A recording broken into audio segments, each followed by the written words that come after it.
If you wear crochet braids and you haven't touched your hair since the actual day of your install, your actual hair strands, your hair is already suffering. And the crazy part is you won't even find out until it's time to take the hairstyle down.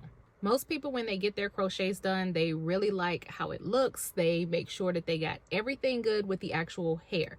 I mean, trimming any frizzy parts, making sure they're oiling the hair. Yes, people oil their crochet hair.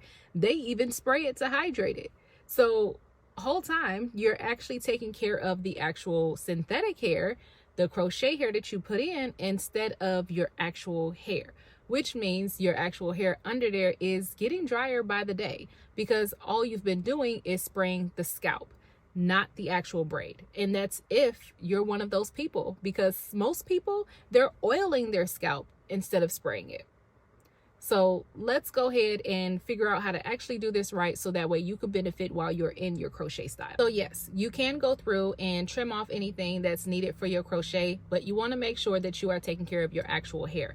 The actual hair needs to be misted daily with a hydrating mist. So you want to go through, lift your actual crochets and things up, and you want to spray the actual braid itself. You're not focusing on the scalp as much because your scalp probably already has enough because it has your natural oils already and it has you sweating. So the hair is covering everything. So you want to make sure you're getting the braid itself so that way the braid, the actual hair strands, are getting the hydration while they're in there. If you want to do any oils, always do a light oil. Never do anything super heavy when you have a crochet style in, because it's going to get really nasty in there. Let me know in the comments if you've ever actually sprayed your braids under your crochet braids, or where you're actually only doing the scalp.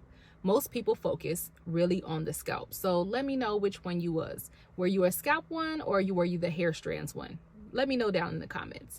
If this video helped you, definitely send it to somebody that can use it. If you guys are wearing a different hairstyle, if you want to know the other tips I have for crochets, check out the maintenance manuals that are down in the description.